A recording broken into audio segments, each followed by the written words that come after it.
Ambrozia Meta nga Syri Televizion. Pyetja e parë është për komisioneren për zgjerim. Raporti OSBE Diri dhe raporti i Komisionit Evropian evidentuan se zgjedhjet e 11 majit ishin një ngjarje pa barabartë ku keq përdorën burimet shtetërore, pati intimidim ndaj votuesve, ndikim nga rrjeti i patronazhistëve dhe përfshirje madje edhe nga bandat kriminale. Në gjykimin tuaj si lexoni këtë raport? Ishin zgjedhjet e 11 majit një standard i plotësuar për integrimin, a ishin ato në standardet e Bashkimit Evropian?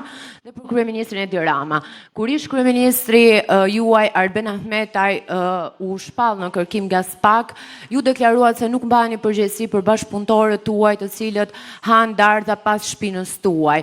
Sot një tjetër bashkëpunëtor juaj Erion Veliaj është në Burg dhe një ditë më parë GKK ka vendosur në mas sigurie zvendës kryeministrën tuaj për shkelje të barazisë në tendera. Pyetja ime është, a do shkarkoni Belinda Ballukun dhe a kemi të bëjmë me një rastësi dhe të gjithë bashkëpunëtorët tuaj han dardha pas shpina, apo është një model qeverisës për të cilin ju duhet të mbani përgjegjësi? Faleminderit. Yes, the elections have been free and Po, zgjedhjet kanë qenë të lira dhe të ndershme.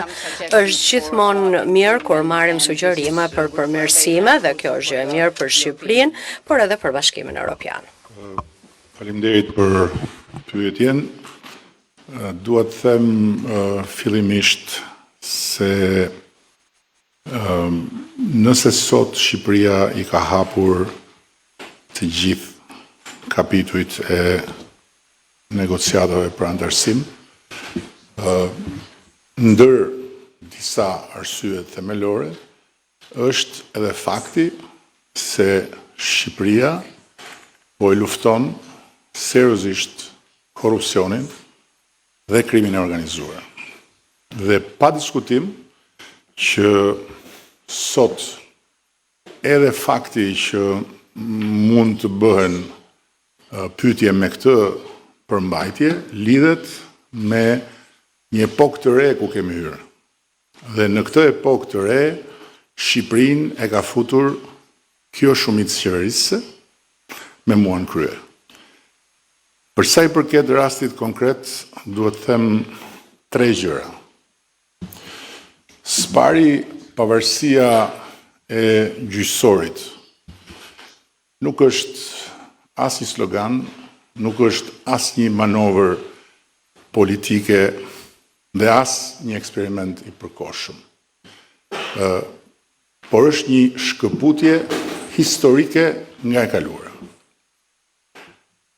Dhe e realizuar vetëm në vitet e fundit, kjo pavarësi ka sjell një risi absolute në jetën institucionale të Shqipërisë dhe zhvillime të padiskutueshme pozitive. Duke filluar nga një fakt i pamohueshëm, varrosja e kulturës 100 e kusur vjeçare të pandëshkueshmërisë. Por ama ka shfaqur edhe dobësitë e natyrshme të një pushteti krejt të ri, fëminor për nga mosha, si dhe reflekset vjetra antidemokratike. Së dyti, dua të theksoj se pavarësisht dhe përtej kostove të larta që kanë për vendin dhe jo thjesht për ne, këto reflekse të vjetra antidemokratike, të trupave të reja speciale, për ne dhe për mua personalisht, mbrojtja e pavarësisë dhe ruajtja e pavarësisë së sistemit të drejtësisë janë para kushte. Janë para kushte për çdo qëndrim nga ana jonë, sepse, siç thotë edhe një fjalë e mençur që mua më pëlqen shumë, kur nuk duhet hedhur fëmia bashkë me ujin e pistën.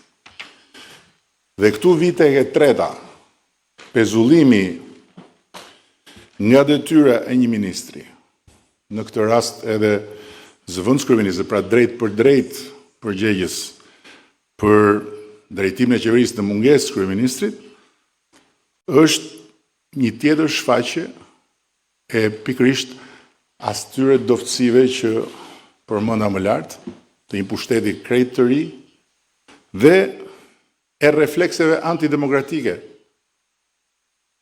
që përmenda po ashtu më lart. Ky është një rast unikal në historinë e Europës dhe po ashtu edhe në historinë e trupave speciale të drejtësisë që janë krijuar në proceset e integrimit evropian të vendeve të ish-lindjes komuniste, ku s'ka ndodhur kurrë që një prokuror dhe një gjykatës të mblidhen kokë në kokë dhe të pezullojnë nga detyra një antar i qeveria. Por, dhe ky është një por shumë i madh, nëse një prokuror special dhe një gjykatës special i shkallës parë të speciales këtu në Shqipëri kanë vendosur të pezullojnë një ministër, cënimi drejt për drejt i pavarësisë dhe i funksionimit të një pushteti tjetër të pavarur, siç është ekzekutivi, duke marrë kompetencat e kryeministrit, të presidentit dhe të parlamentit, prej nga buron mandati i qeverisë dhe i çdo ministri, zgjedhja jonë në raport me këtë fakt është strategjikja si gjithmonë për ta ruajtur dhe për ta mbështetur pavarësinë e gjyqësorit si parakusht, edhe në këtë rast ekstrem. E thënë drejt për drejt, ne nuk mund t'i përgjigjemi një arbitrariteti të këtyre përmasave me asnjë lloj arbitrariteti. Dhe as do të angazhohemi larg qoftë në një betejë politike, retorike me drejtësinë. Por do vazhdojmë me durimin ton strategjik. Do ta ruajmë dhe mbështesim pavarësinë e gjyqësorit, do ta respektojmë pa kushte vendimin e pezullimit të ministres dhe në ndërkohë do të kërkojmë mbrojtjen e pavarësisë së funksionimit të cënuar të qeverisë vetëm tek drejtësia në gjykatën kushtetuese. Këta jemi ne, ky jam unë, dhe kështu do të jetë deri në fund, kur unë të kem privilegjin që të udhëheq Shqipërinë për ta bërë antare të Bashkimit Evropian. Mbrojtja e pavarësisë së re dhe jo të përkohshme të sistemit drejtësisë është prioriteti ynë absolut edhe përballë situatave kaq flagrante sa kjo situatë, për cilën po drejtësia duhet të gjejë përgjigjen kushtetuese.